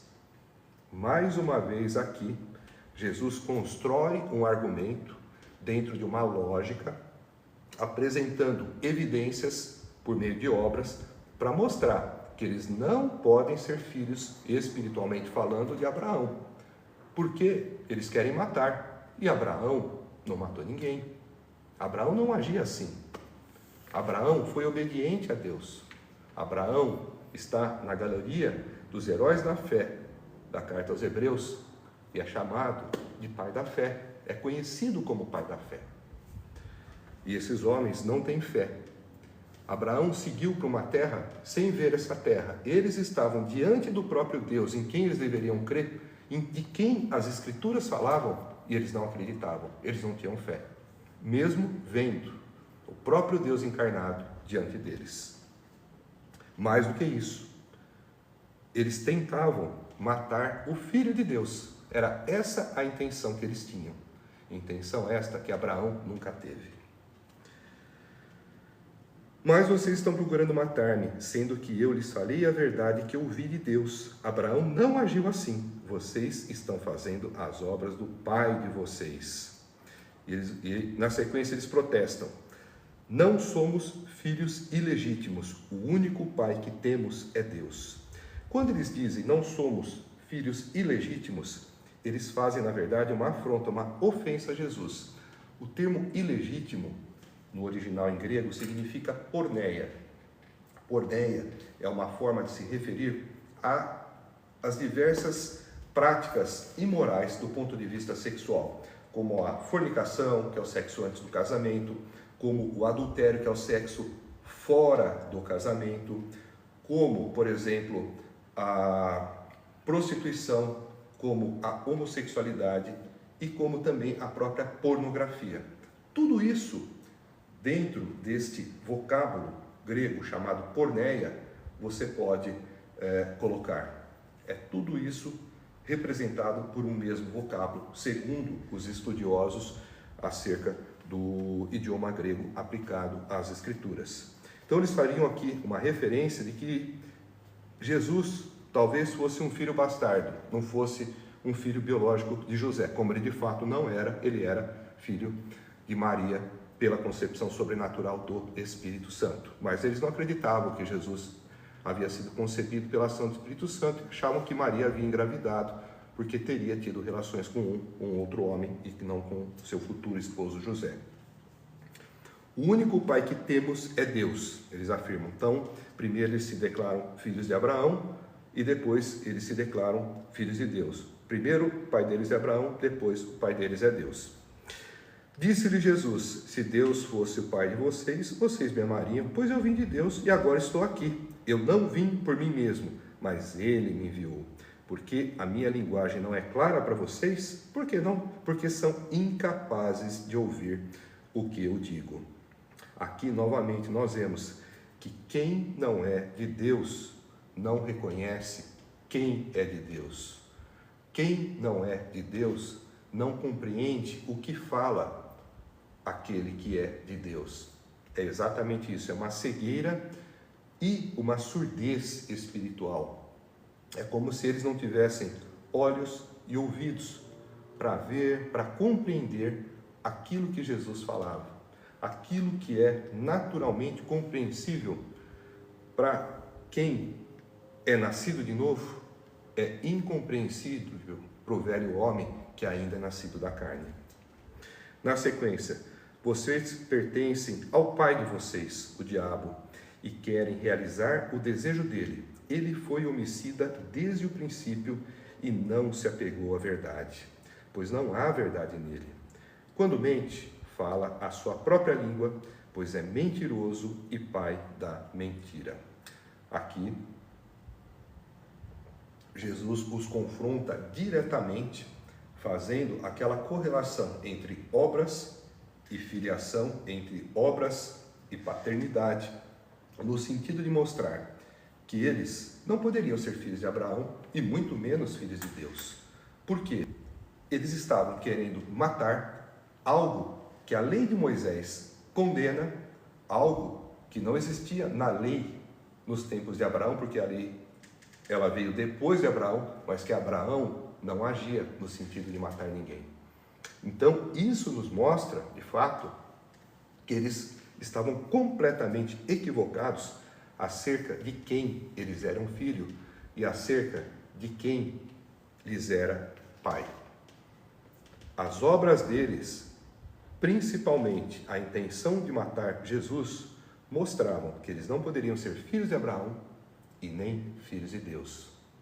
Mostra também que quando eles agem dessa forma, querendo matar, mas se dizendo filhos de Abraão e filhos de Deus, eles estão mentindo. E a mentira também não vem de Abraão e muito menos de Deus, que proíbe o falso testemunho nos 10 mandamentos. Abraão mentiu quando disse que Sara era sua irmã, quando na verdade ela era sua esposa. Mas aqui nós estamos vendo uma comparação da mentira com o próprio diabo, que é o pai da mentira. O diabo foi homicida desde o princípio, e ele também é mentiroso, e eles agiam no intuito de tramar contra a vida de Jesus, e Jesus já havia explicado no Sermão do Monte que não precisa matar para que, no novo entendimento das Escrituras, você seja considerado homicida. Todo aquele que se irar contra o seu irmão já cometeu o homicídio em seu coração. Todo aquele que cobiçar uma mulher já adulterou em seu coração com ela. Então, à luz da compreensão divina e correta das Escrituras, esses homens já eram homicidas. Esses homens eram mentirosos, porque eles não eram pais de Abraão, filhos de Abraão e nem filhos de Deus. E sendo homicidas e mentirosos, eles eram, portanto, filhos do diabo. Vocês pertencem ao pai de vocês, o diabo, e querem realizar o desejo dele. Ele foi homicida desde o princípio e não se apegou à verdade, pois não há verdade nele. Quando mente, fala a sua própria língua, pois é mentiroso e pai da mentira. Na sequência, Jesus diz: no entanto, vocês não creem em mim, porque lhes digo a verdade. Qual de vocês pode me acusar de algum pecado? Se estou falando a verdade, por que vocês não creem em mim? Aquele que pertence a Deus ouve o que Deus diz. Vocês não o ouvem porque não pertencem a Deus. Então nós vemos aqui que quem não vive na verdade, quem vive na mentira, não tem a capacidade de compreender e de crer na verdade. E é justamente isso que nós vemos aqui. Aqueles que agem como filhos do diabo não podem crer no Filho de Deus. Aqueles que vivem na mentira não podem crer naquele que é a própria verdade. E Jesus confronta: qual de vocês pode me acusar de algum pecado? Ou seja, Jesus pergunta: que pecado eu fiz para vocês quererem me condenar, quererem me matar ou não crerem em mim? E as próprias Escrituras dizem que Jesus não teve pecados. Até por isso que ele pôde nos redimir dos nossos pecados, como um sacrifício perfeito. E ele ainda vai além: se estou falando a verdade, por que vocês não creem em mim? Aquele que pertence a Deus ouve o que Deus diz. Vocês não o ouvem porque não pertencem a Deus. Fica muito claro.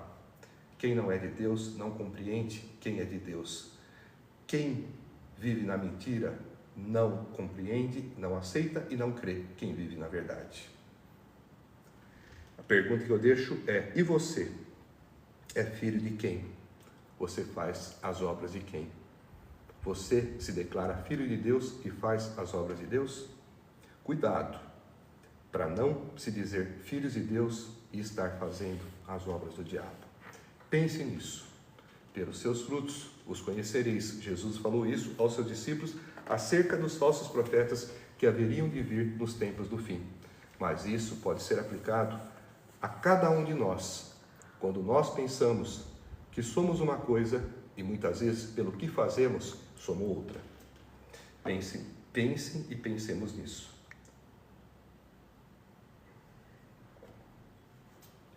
Vamos agora para a última passagem, encerrando aqui o capítulo 8 do Evangelho de João. As declarações de Jesus acerca de si mesmo. Os judeus lhe responderam: não estamos certos em dizer que você é samaritano e está endemoniado? Disse Jesus: não estou endemoniado. Ao contrário, honro meu Pai e vocês me desonram. Não estou buscando glória para mim mesmo, mas a quem a busque e julgue. Asseguro-lhes que, se alguém obedecer à minha palavra, jamais verá a morte. Diante disso, os judeus exclamaram: agora sabemos que você está endemoniado. Abraão morreu, bem como os profetas, mas você diz que se alguém obedecer à sua palavra, nunca experimentará a morte. Você é maior do que nosso pai Abraão? Ele morreu, bem como os profetas. Quem você pensa que é? Respondeu Jesus: se glorifico a mim mesmo, a minha glória nada significa. Meu Pai, que vocês dizem ser o seu Deus, é quem me glorifica. Vocês não o conhecem, mas eu o conheço. Se eu dissesse que não o conheço, seria mentiroso como vocês. Mas eu, de fato, o conheço e obedeço à sua palavra. Abraão, pai de vocês, regozijou-se porque veria o meu dia. Ele ouviu e alegrou-se. Disseram-lhe os judeus: você ainda não tem 50 anos e viu Abraão? Respondeu Jesus: eu lhes afirmo que antes de Abraão nascer, eu sou.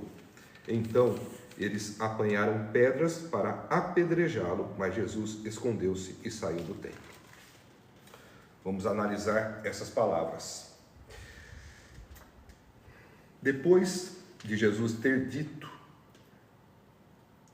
aquele que pertence a Deus ouve o que Deus diz, vocês não o ouvem, porque não pertencem a Deus, os judeus responderam: não estamos certos em dizer que você é samaritano e está endemoniado? O que eles queriam dizer com isso? Dizer que alguém era samaritano era dizer que essa pessoa não pertencia ao povo de Deus. Os samaritanos eram vistos como pessoas impuras, como gentios, como pagãos, como pessoas que os judeus evitavam de ter contato porque achavam que eles eram cerimonialmente impuros. Eles faziam um trajeto muitas vezes diferente e mais longo para ir de um lugar a outro da Palestina, evitando de passar pela Samaria para não se contaminarem, entre aspas, com os samaritanos. E no entendimento deles, chamar alguém de samaritano era algo extremamente ofensivo. E eles aqui também colocam Jesus como endemoniado, quando eles não têm mais argumentos para refutarem as colocações e a argumentação de Jesus de que eles eram filhos do diabo e não filhos de Abraão e nem filhos de Deus.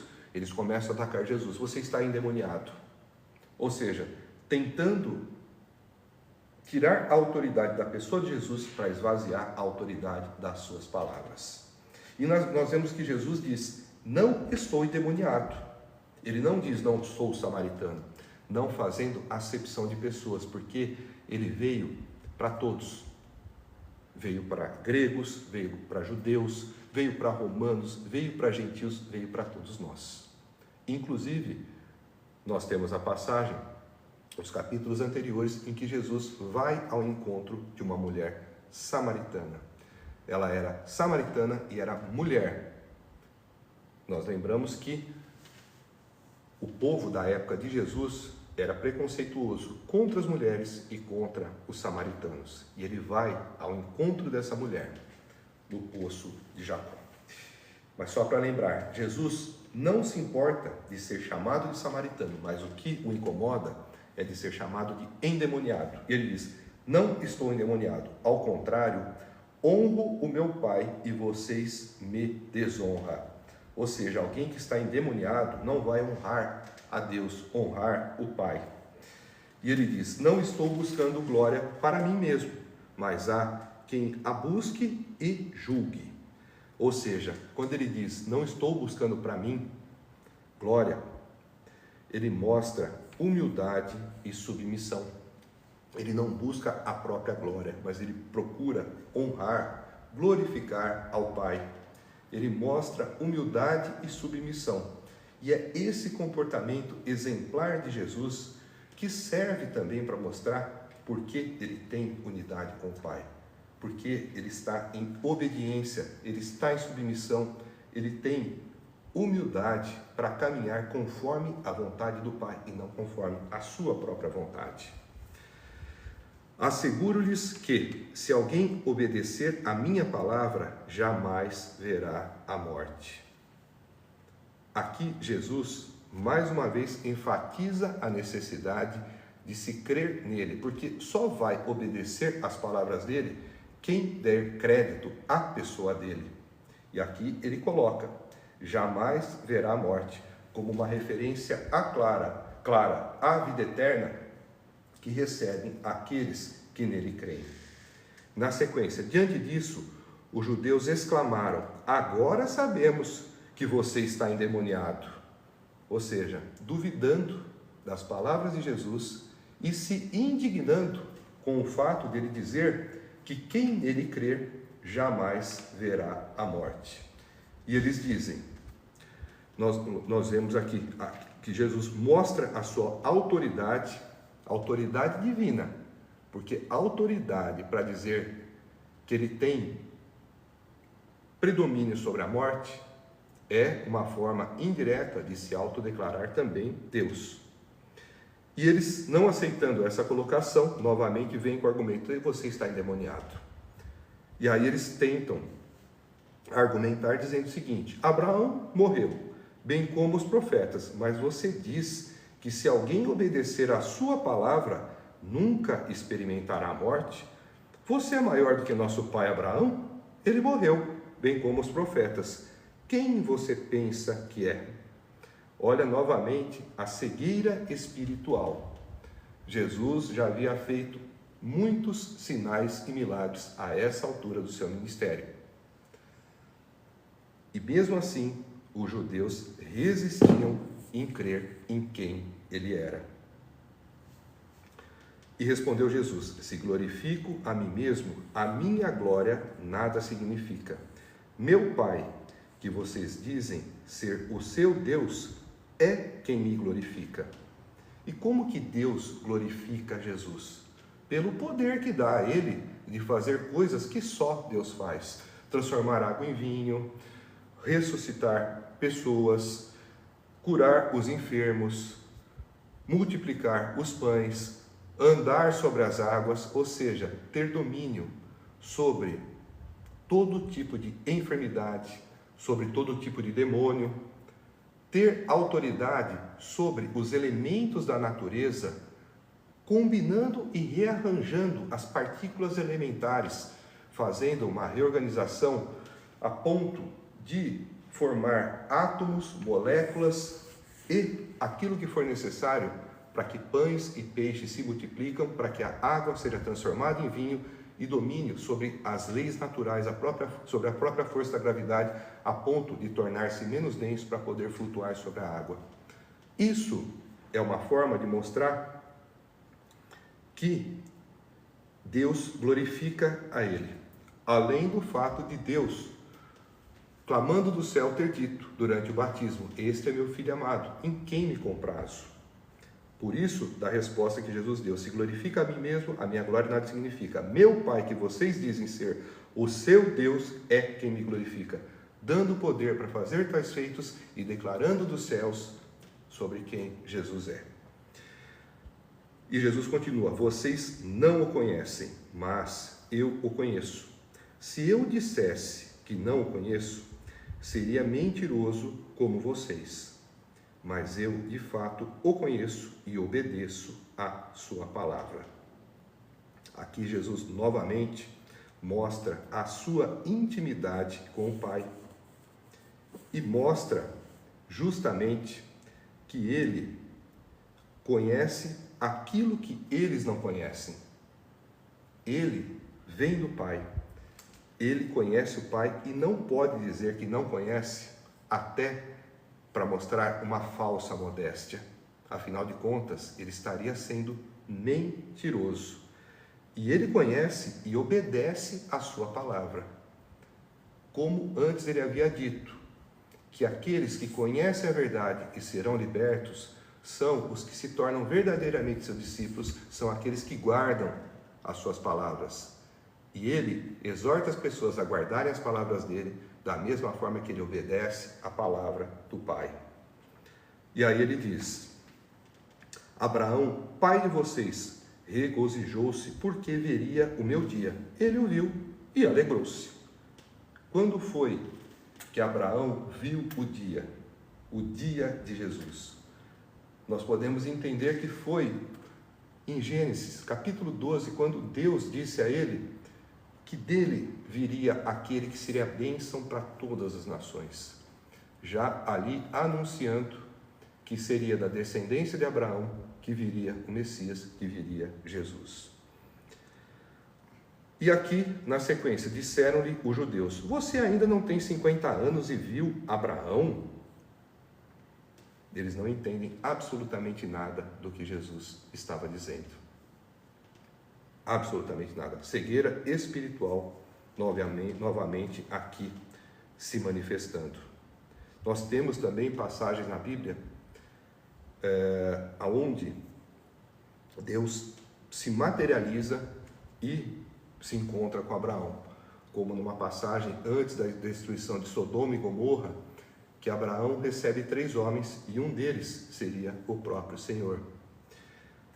Então nós vemos aqui que Abraão teve uma intimidade muito grande com Deus, em espírito e em verdade. E eles não conseguem entender essas falas de Jesus, colocando essa intimidade que Abraão tinha com ele, porque tinha intimidade com Deus e ele também é Deus. E Jesus responde: eu lhes afirmo que antes de Abraão nascer, eu sou. Novamente, aquela autoafirmação, aquela autodeclaração de que Jesus é o próprio Deus, dizendo eu sou. E fazendo também uma afirmação de que ele é pré-existente a Abraão. Abraão viveu cerca de 1.800 anos, pelo menos, antes de Jesus. E se Jesus estava ali e já existia antes de Abraão, é porque Jesus era pré-existente a Abraão. Ele passa aqui uma ideia de eternidade. Quem é eterno? O próprio Deus. E ele diz novamente, eu sou. Que para o judeu é nítido e claro de que é uma autoafirmação acerca de que ele é a pessoa de Deus. Em resposta a essa autoafirmação, então, eles apanharam pedras para apedrejá-lo, mas Jesus escondeu-se e saiu do templo. E por que quiseram apedrejá-lo? Porque eles entenderam exatamente o que Jesus disse de si mesmo, que era Deus. Isso era entendido como blasfêmia, e blasfêmia, assim como outros delitos, era punido com o apedrejamento. Eles queriam ali matar Jesus. E eu termino a exposição do capítulo 8 do Evangelho de João, deixando aqui a seguinte pergunta: quem é Jesus para você? Pense muito bem. Só há uma resposta que pode ser dada. É a que ele mesmo disse a respeito de quem ele era. Eu sou. Jesus é o próprio Deus. Nós damos por encerrada a nossa pregação expositiva do Evangelho de João.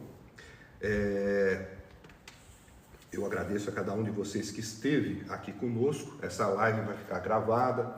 Se você quiser depois reassisti-la, enviar para alguém, você vai poder fazer isso e com certeza vai ser bastante enriquecedor esse conteúdo chegando na mão de outras pessoas. Aqui me mandaram uma pergunta. Durante a live a gente tem uma certa dificuldade em responder. Eu não estou com a tela dos celulares virados para mim, porque senão eu me desconcentro. É bastante difícil da gente conseguir interromper essa exposição para responder perguntas sem perder a linha de raciocínio. Eu peço desculpas a vocês por conta disso, tá? Espero que essa pregação tenha sido esclarecedora em muitos pontos para vocês.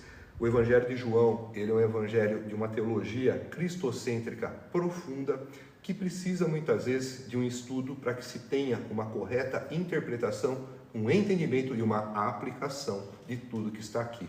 Antes de encerrar, eu quero deixar uma lembrança para vocês sobre 2 livros. Um que é o meu e o outro que é da minha filha Giovana. Vou falar um pouquinho do meu e depois eu falo do dela, tá? Esse livro aqui, A Revelação, uma viagem conduzida pela fé em busca da cura em nome de Jesus, foi um livro que eu lancei em dezembro de 2023 e que foi fruto de um árduo trabalho realizado ao longo de 5 anos e meio.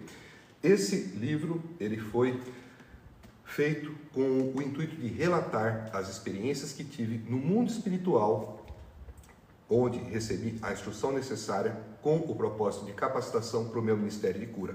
Fazendo uma breve resenha, no dia 8 de janeiro de 2018, eu tive um chamado de Deus, onde fui comissionado para a realização de um ministério de evangelização global e para desenvolver em paralelo, secundariamente, um ministério de cura. Meses depois, eu encerrei a minha carreira de médico e hoje me dedico de forma exclusiva à minha missão. Eu tive, depois do chamado, diversas experiências do mundo espiritual, aonde recebi a capacitação para o meu ministério de cura. Lá eu tive a oportunidade de aprender por que os maus sentimentos podem nos fazer adoecer e por que os bons sentimentos, as orações, as notas musicais, as cores podem também nos ajudar a curar. Esse livro é um tratado teológico cristocêntrico, é um tratado de física quântica, é um tratado de medicina espiritual. Aqui você vai entender de uma maneira técnica como que a nossa alma ela se interliga e se integra com o corpo material. Como que a nossa mente, vindo a adoecer por conta dos conflitos que nós viermos a desenvolver, pode fazer com que doenças, enfermidades, distúrbios funcionais possam vir a surgir no nosso corpo material. Tudo isso e muito mais você vai encontrar nesse livro que está aqui. Se você quiser adquiri-lo, você pode acessar o nosso site www.daniloverotti.com.br ou mandar uma mensagem para a gente nas nossas redes sociais. A Revelação, uma viagem conduzida pela fé em busca da cura em nome de Jesus. Esse é o livro que eu escrevi. E tem também uma lembrança do livro da minha filha Giovana Verotti. Esse livro foi lançado ontem, está saindo agora do forno. É um devocional feito para que você o use ao longo do ano, mas você não precisa esperar o ano inteiro passar para você ler esse livro. Você pode lê-lo de uma vez só, fazendo uma leitura reflexiva e depois se organizando para lê-lo novamente de uma forma organizada ao longo dos dias. Você tem texto para uma boa parte dos dias do ano e nos dias em que não tem um texto, tem uma sugestão de leitura de um capítulo de um dos livros da Bíblia acerca dos temas que são pertinentes. Esse devocional se chama Espelho de Cristo.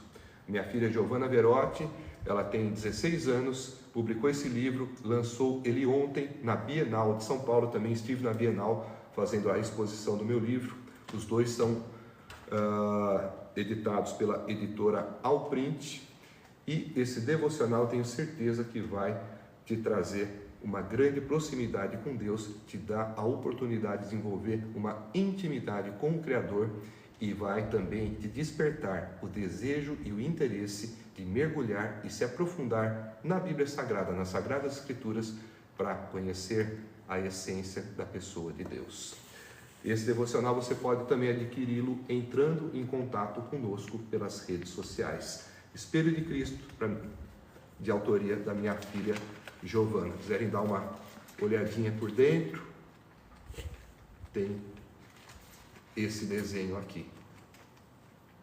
É um pouco difícil de mostrar aqui nas câmeras, mas só para que vocês possam ter uma ideia. Eu e minha esposa Francine, que somos estudantes de teologia bíblica, que fizemos a redação do prefácio, tivemos a honra de prefaciar esse livro. Se tiver interesse, é só entrar em contato com a gente também, tá?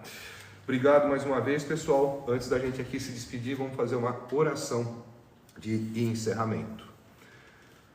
Senhor, eu lhe agradeço mais uma vez por toda a luz que me enviou, que me deu condições de entender aquilo que o Senhor nos revelou através das suas Escrituras.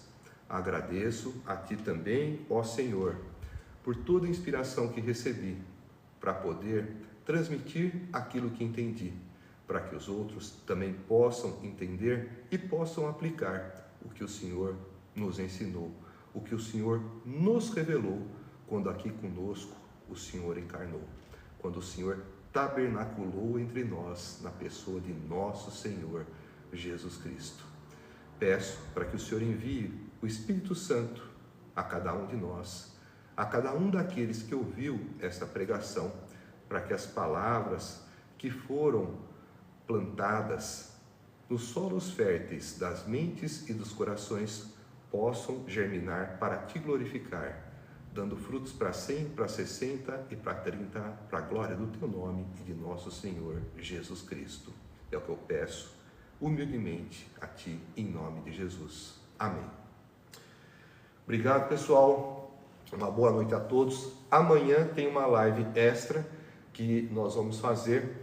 Essa é exclusivamente no Instagram, onde eu vou receber o meu amigo de infância, Domênico Spano, também estudante de teologia, também servo de Deus, e nós vamos fazer um quiz sobre a Bíblia Sagrada. Tchau, tchau. Até semana que vem e até amanhã. Forte abraço a todos. Que Deus lhe abençoe.